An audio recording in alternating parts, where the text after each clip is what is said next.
Selamat datang di Novel Story, channel yang menceritakan novel berjudul Aku Bukan Menantu Sampah. Jangan lupa subscribe dan like. Sekian dari Mimin, silahkan menikmati ceritanya ya. Aku Bukan Menantu Sampah, Bab 426 Asosiasi Medis Saint Martin. Itu pasti dia. Selain dia, siapa lagi orang dalam negeri yang berani menentangnya secara terbuka? Dia menghasut Jenny untuk menaruh obat diare pada minumannya. Ini pasti balas dendam Rocky padanya. Ekspresi wajah Charlie menjadi dingin, dan dia berkata dengan tegas, pasti dia. Selvi meredakan amarahnya, dan berkata dengan dingin, aku benar-benar tidak menyangka tampaknya Rocky beberapa tahun terakhir ini hidup cukup baik di dalam negeri, bahkan ada orang yang membantu sampah ini. Selain kamu, aku juga harus menarik beberapa sekutu lagi untuk bersama-sama menangani Rocky. Nona Selvi, siapa yang ingin kamu ajak bersama? Selvi berdiri dengan dingin, meliriknya, dan berkata, kalau tidak salah keluarga Bai memiliki sekolah seni bela diri. Sebelumnya kepala sekolahnya Victor pernah diburu dan ingin dibunuh di luar negeri. Aku membantunya untuk menanganinya. Kamu hubungi dia sekarang dan katakan aku ingin meminta bantuannya. Keesokan paginya, Rocky mengantar Dewi ke bandara untuk kembali ke kota Gopo.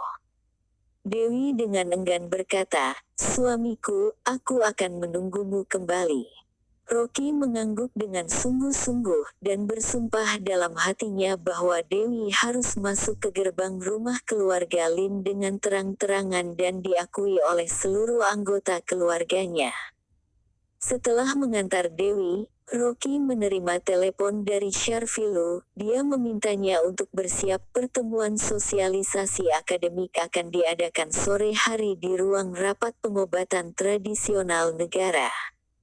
Kemarin Rocky tidak menanyakan detailnya, sekarang dia berkata dengan mengerutkan kening, Sharfi, apa topik yang akan mereka bahas, supaya aku bisa mempersiapkannya lebih awal.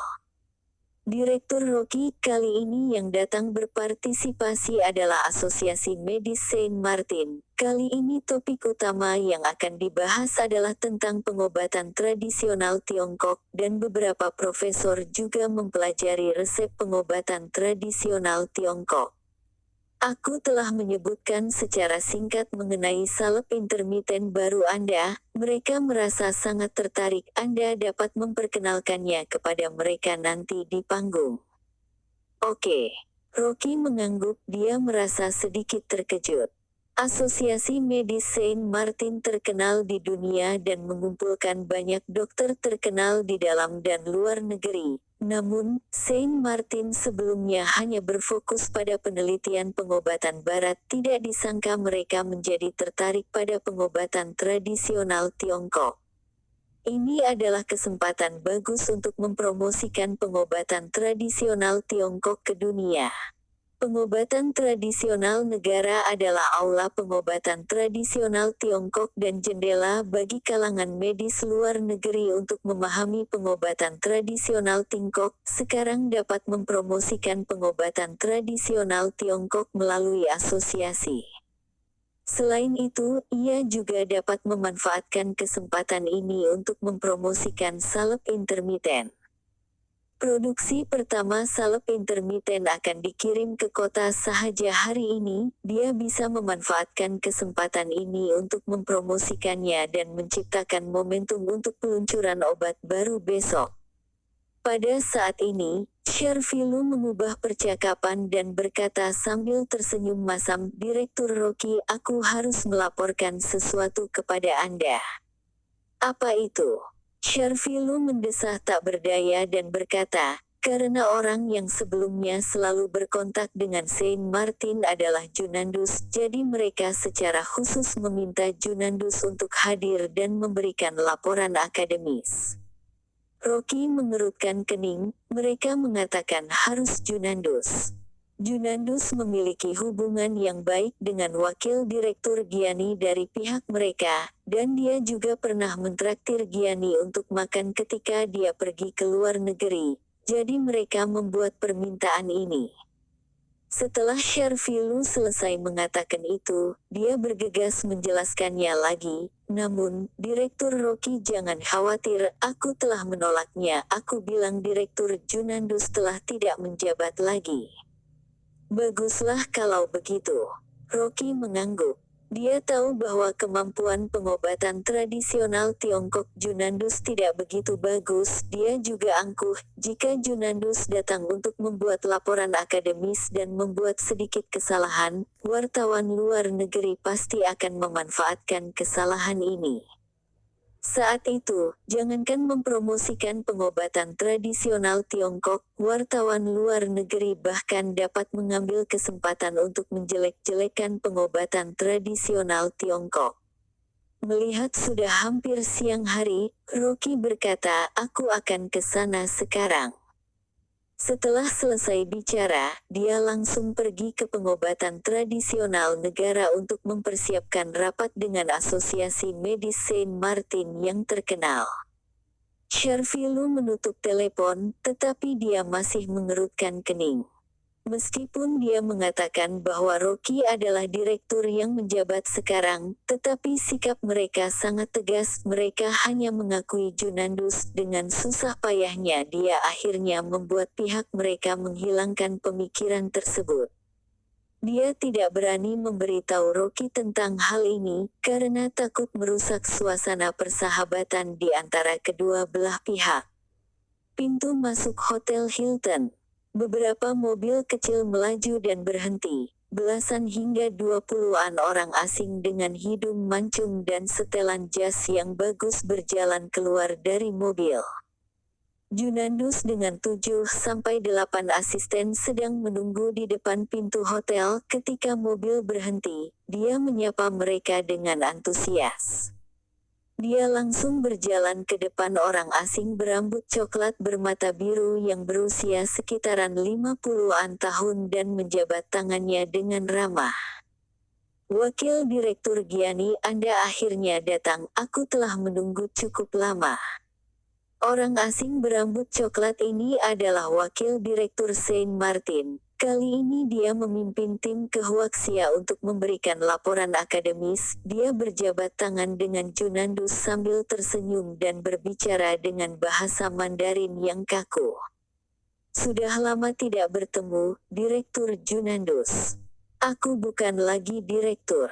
Junandus memaksakan diri untuk tersenyum, terlihat sedikit ketidaksenangan melintas di matanya, dan dia berkata dengan kesal, aku sudah tua, bukan lawan anak muda. Aku hanya tahu bagaimana cara meneliti pengobatan tradisional Tiongkok, aku tidak mengerti trik-trik tidak baik, aku dipecat oleh Rocky yang baru menjabat. Giani tampak bingung, Rocky, bakat apa yang dia miliki? Aku belum pernah mendengar namanya di kalangan dokter pengobatan tradisional Tiongkok terkenal di Huaxia. Junandus mendengus menghina, dan berkata dengan nada mengejek, dia adalah anak ingusan yang baru berumur 20-an tahun, mana ada bakat, dia hanya bisa membual dan menyanjung. Ekspresi Giani langsung berubah menjadi tidak senang, dan dia berkata dengan tidak puas, aku pernah mempelajari pengobatan tradisional Tiongkok Huaxia, semuanya mengandalkan pengalaman puluhan tahun. Aku belum pernah mendengar tentang pemuda 20-an tahun memiliki pencapaian dalam pengobatan tradisional Tiongkok. Direktur Junandus, kamu adalah direktur yang diakui oleh Saint Martin. Selain kamu, aku tidak akan pernah mengakui keterampilan medis orang lain. Beberapa profesor dan pakar di belakangnya juga mengangguk. Mereka semua pernah mempelajari pengobatan tradisional Tiongkok Huaxia, dan semua dokter pengobatan tradisional Tiongkok yang luar biasa yang telah mencapai prestasi dalam pengobatan tradisional Tiongkok semuanya adalah orang yang sudah lanjut usia dan memiliki banyak pengalaman. Seorang pemuda yang baru berusia 20-an tahun menjadi pemimpin pengobatan tradisional negara, bukankah ini lelucon? Junandus berpura-pura menghela napas dan berkata dengan memanas-manasi mereka, "Benar, Rocky membual tentang kemampuan medisnya di mana-mana. Dia bilang dia dapat menyembuhkan luka bakar dalam beberapa menit, dan dia dapat menghidupkan kembali orang yang sudah mati. Dia terlalu hebat membual, jadi semua orang merekomendasikannya." Setelah dia selesai bicara, sekelompok profesor dan pakar terkenal langsung menunjukkan ekspresi meremehkannya, bahkan ada beberapa yang menunjukkan ekspresi mengejek. Ini jelas-jelas membual. Bahkan ilmu kedokteran top dunia pun juga tidak mungkin bisa menghidupkan kembali orang yang sudah mati. Dia masih mengatakan bisa menyembuhkan luka bakar dalam beberapa menit. Itu benar-benar tidak masuk akal. Gianni juga menunjukkan ekspresi meremehkannya dan berkata dengan tegas, "Direktur Junandus, aku harap kamu yang datang memberi kami laporan akademis. Aku tidak ingin mendengar seorang pemuda membual di atas panggung. Dia tidak layak untuk memperkenalkan pengobatan tradisional Tiongkok kepada kami.